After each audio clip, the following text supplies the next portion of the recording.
Please join me in welcoming Mr. Maheshwar Rao and Venk Krishnan on stage. Thank you.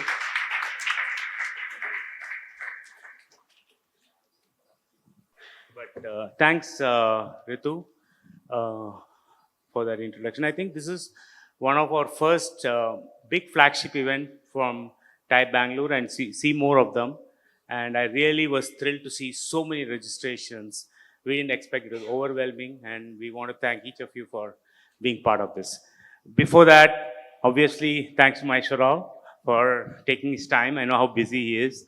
But I know a lot of people ask me, where is the connection between D2C Summit and Commissioner being here? And we thought that the infrastructure which Bangalore provides is a key for our success, right? And if you look at the history of our startup ecosystem over the past, say, 25, 30 years, I feel that more and more people, more and more entrepreneurs are flocking to Bangalore, right? So it's a good problem to have, but at the same time, the infrastructure is not sustaining that, right? If you look at quick commerce, we are dependent on infrastructure. If you look at anything, at the end of the day, the government has to be more involved and more helpful, which is the case. So, Maheshwar, first question I had is, I had this, I had ordered on Swiggy, and it says 15 minutes. It's stuck on 15 minutes for a long time. So I was saying, what's happening, right? And I kept calling the guy because we had to leave somewhere. Guy tells me, sir, they've dug up a roll in the middle of Nandi Durga Road, and there's no way I can come in, right? And I'm not to be blamed. So this is one issue, I don't know, others will find, where you suddenly see somebody digging roads in between during the day, right? And I don't see that in any other parts of the world. What is being done to address these kind of issues? Yeah, thanks. I think the city always has the city administration, I think, has a detailed role to play in everybody's lives. So I'll always request all of you to pay your taxes. So, of course, Bangalore, that is one of the reasons why the GBA was created.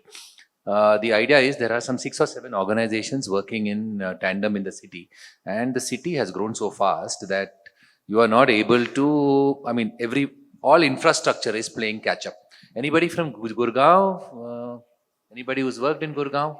Here, yes. You would see that the city itself has also been dug up over the last 7, 8 years. It's been dug up and then because the city grew first, the infrastructure was constructed, the offices came up. After that, you had the pipelines for your sewage treatment, your water supply lines, everything. So there's a huge amount of digging. It's easier to do it underground when you have a lot of money, but then because city governments typically tend to only take property tax, which is not very high, they take the easier way out of trying to lay the pipes and your basic infrastructure by doing cut and cover. So this requires us, one, of course, to change systems and create a methodology by which we allow people to do it in a graded manner and in a manner in which it can be regulated properly. The GBA does this job. They talk to each of these agencies individually, take their plans and try to include it so that we are all aligned together. This, of course, will ensure people know what routes they are going and also what is going to be the possible stops. Now, a lot of apps, if I'm not wrong, are those which now are able to estimate which routes and which alternate routes are available. The big issue in Bangalore, of course, is in many locations, now what we are planning to do, we are going to list those locations which are going on in the public domain, where the routes are open, where the work is going on, so people can make their own judgments. The other problem, of course, is there are some main routes which are going to be a bit of a problem for the next couple of years because we're taking up detailed infrastructure projects. And once those are completed, I think in the next couple of years, you're going to see a very in a lot of locations, there will be no more changes happening. And as we improve it over a period of time to provide infrastructure in other areas, we will, I think, hopefully come up with better methodologies. Great.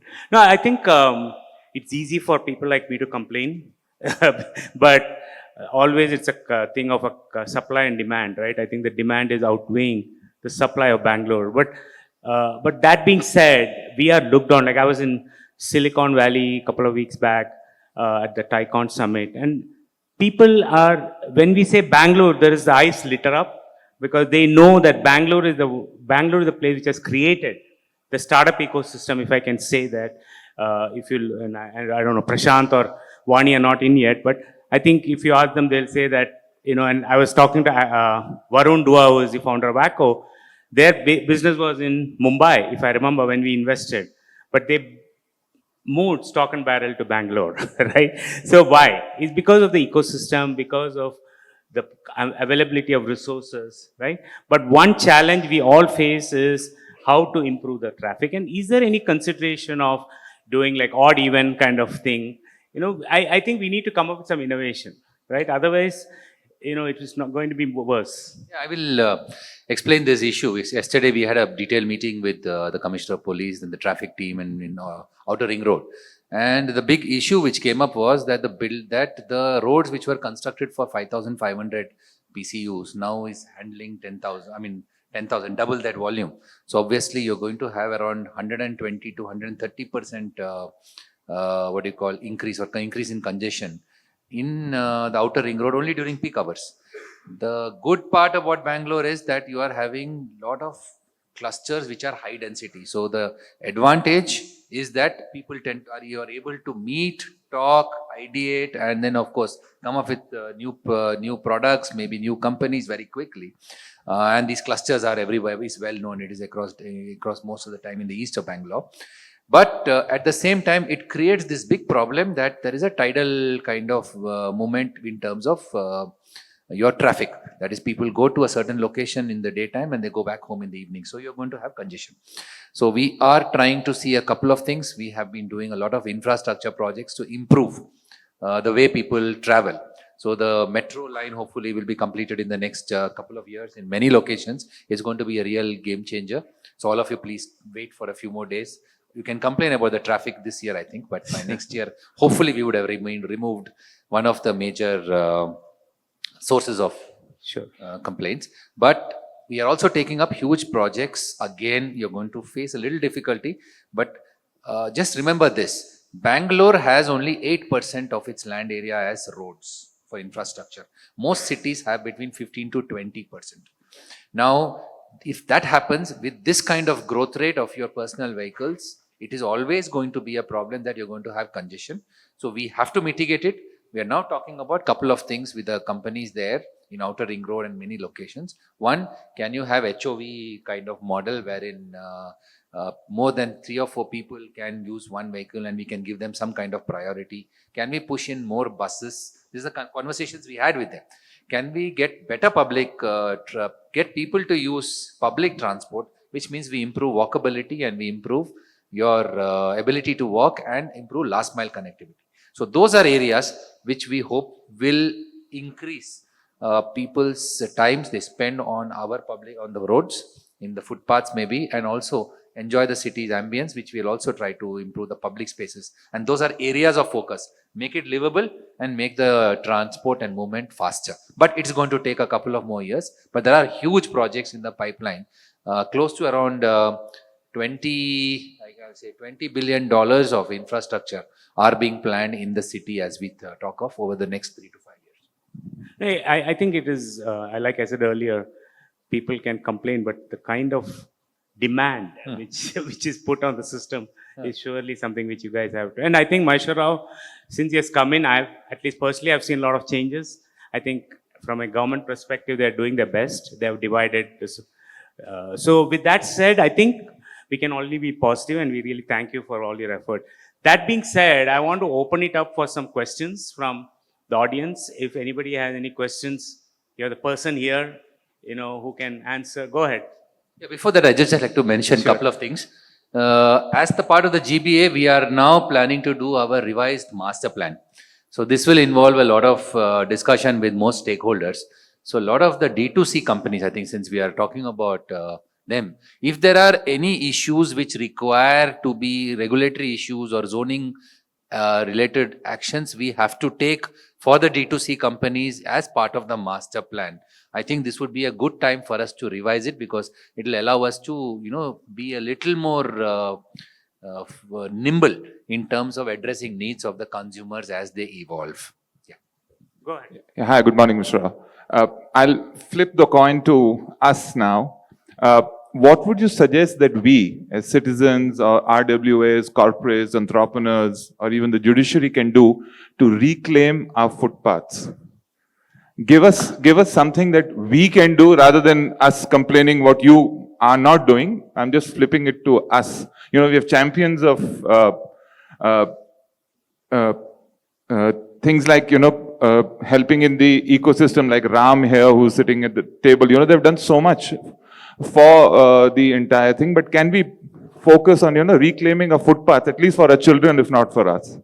Yeah, I think, let me just put it in perspective. It's a question is, over a period of time, what has happened is the city has, as it has grown, and the number of vehicles which are increased, we had worked towards ensuring that people are, the more vehicles move, the faster it moves, the easier it becomes for people to reach their workplace. So the city corporation, as we widened the roads, etc., did not focus as much on the footpaths as it had done on ensuring more traffic moves. Even now, the philosophy of all the traffic police, if you can talk to a lot of them, is that at 9 o'clock, I do not want anything clogging the roads which will create any kind of difficulties. So if I widen the footpaths in many locations to allow passengers to move, you can actually have a backlog of traffic, 2 kilometer or 1 kilometer backing up of traffic in many locations. Now these are issues because the second order effects of any kind of intervention we do takes a little more time for us to resolve. But now I think we have reached a stage where we have to start focusing more on public transport and allowing people to walk. So I think two things. One, footpaths, we would like more people who are on the footpaths, that is the houses or the properties or anyone. Exactly. Can they take up the maintenance and ensuring that they will be able to manage? So I'm really seriously considering giving the option that they become our ambassadors for the city government to ensure that 50 meters on either side of their shop or 100 meters or all along a certain commercial area or any house which is bordering on a footpath, they should be empowered to ensure that those areas are maintained well. And if there are, and you have a problem of vendors coming in different places, Sure. So there is an act which allows some of them to remain, but they have to remain in designated locations. So that is something which can be always worked out in conversations with them and the RWAs. But at some point of time, I think we have to remember, and this is a mind space issue, I think, according to me, a lot of people think their responsibility ends at their compound wall. If they can expand it to the curbside, it's going to resolve a lot of issues. Thank you. Yeah, good morning, Mr. Commissioner. I have a quick question on the, again, infrastructure. The Bangalore spent enough money in terms of converting into a smart city as such. But I think what has happened is in most of the places where you have actually laid down this, the so-called RCC roads, and all the connectivities have been gone for a toss. Now, I live in the city central, and I can't get a fiber optic connectivity. And copper connectivity has been getting stolen, and I don't have the internet connection. I don't have the stable internet connection because, all the telecom service providers say, no, we don't have the permission to dig. And it looks really very, very ironical to me. We are trying to do the smart city, but still cables are hanging around, and there are people who are taking those connections, in a unprofessional way. The whole idea was supposed to be underground and connecting to the buildings and everything, but I think it looks to be, we have just, cut it short and then left it there. See, Which is really pathetic. This is where we intervene This in is e-commerce. really I realized disastrous, this actually. I got And this what point. kind of actions people are See, trying it's like to do this. it? The Telecom Act, we have got there are major four or five telecom service providers. We are in conversation with them. There are two ways by which we can go in for connectivity. One is allowing for aerial bunch cable kind of mechanism by which we allow them to go for the poles and carry it with proper neatly labeling. Presently, what has happened is when we do infrastructure, it should not happen at whims and fancies. Whenever there is break in connection, people just come repair it because restoration of internet is the biggest criteria for everyone. We do not want to just blindly start cutting cables. I mean, the moment you see cables lying on the road, the first interest for us is to just cut it. But then we know that the second impact is on people. Impact is on a person who uses internet. Impact is on companies which provide services which can be used. So we are going slow. We are coming up with a measured policy response. Our rules are almost ready, which will allow how people can take cables and connectivity and use it in different locations without causing visual pollution, without causing nuisance for people who are using the footpaths again. A lot of issues are there where people can get affected because cables are lying in an unseemly manner. But this is a policy response we are going to take up. We also think that at some point of time, we should have one utility provider who will provide facility for all cable connectivity across the city, or one or two, depending on the requirement, who will use only the roads. And the infrastructure is being created in such a way that you can draw cables. All the cables are drawn just by horizontal drilling kind of mechanism, right? You put a machine and then it pushes the cable 20 meters, 30 meters, and then it can be drawn. So that kind of facility is being created in every concrete road which we are taking up. We are creating this facility. Good. Hi, any more? Okay. Hi. Last question, please. Hello, Commissioner. I live on 8th Main, Maheshwar. I'm a founder for a company called Simtel.ai. And you just did the white topping of the roads. It's a wonderful effort. We are used to habit of complaining, but you did a wonderful job. Thank you for that. I think you deserve a round of applause. I saw the whole work being done. I saw the white topping first. I saw the drainage systems built for the first time in 50 years, by the way. Okay. Last 50 years, nobody did that on that road. So I really appreciate that. And I saw the pipes being laid out separately. I think it's a wonderful job. What lacked, I think, was the coordination between the teams. The police came in the moment I called them, they came in. So they did a wonderful job too. I think some coordination was missing. And the biggest problem in Bangalore is throwing garbage. Nowhere in Bangalore we see garbage dustbins. I think that should be the priority number one. And I don't know, if I take a dog for a walk, I don't know where to throw the poop of the dog, right? I have to throw it somewhere where they're collecting paper. I think that's something that you should really consider. Yeah, I know. Hi, sir. So you just talked about that a lot of metro lines are coming in for next few days. But I also wanted to understand if there are any efforts and thoughts gone into how to connect this with last mile connectivity so that more and more of us can adapt to these metros. Because at this point of a time, even though we have metros at certain line, but there are no last mile connectivity, what we see in Delhi and all. So what are the plans, for these? Last minute connectivity has been talked forever. I hear it from every. Okay, last question, then he can address. Good morning, sir. I'm an ecologist basically, and I have lived in Bangalore all my life.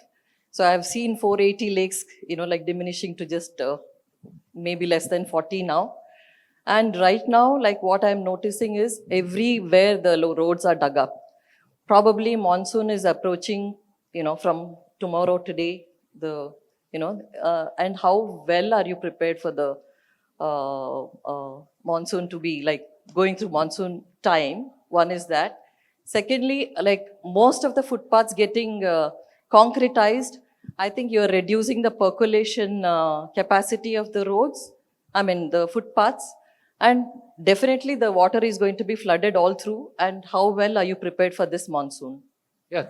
Yes, thanks. A valid point. Thank you so much. I'm looking at one issue about management of solid waste. I think that's something which all of us are concerned about. But just remember that it's only 10% of the problem which is been seen. Most of the time, the city, when it functions, the efficient, we are able to remove most of it which comes out, and only problem is lots more of education, lots more of communication, lot more of involvement of the citizens.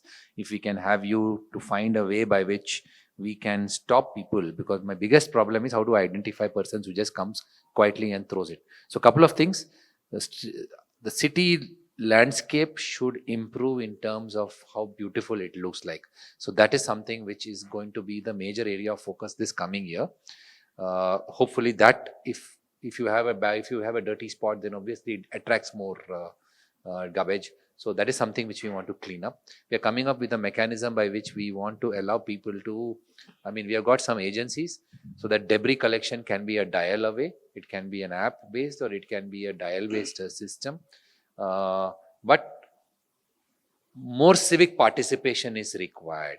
because so we were talking to Prakash or Prashant also, and he was suggesting that he's going to he was quite keen on our idea of putting this kiosks wherever it cannot be taken away otherwise. With regard to last mile connectivity, which you mentioned, the cost of travel becomes very high even if you use a metro, because the auto rickshaw to take you home or your bus is not reliable, auto rickshaw is not so good, or it is slightly more expensive, and people don't have proper parking facilities for scooters, etc. So what we find typically in terms of consumer behavior is that people take their scooters, park it somewhere near the metro station, catch it, go to the place of work and come back. So of course, and we know that work from home is no longer the only option. I mean, it's no longer the preferred option. A lot of people want their the employees to come and work in their locations.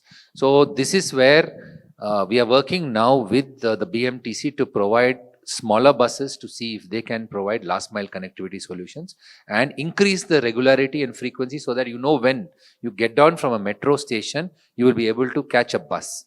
So they are having this NCMC cards. We are almost at the level of integration.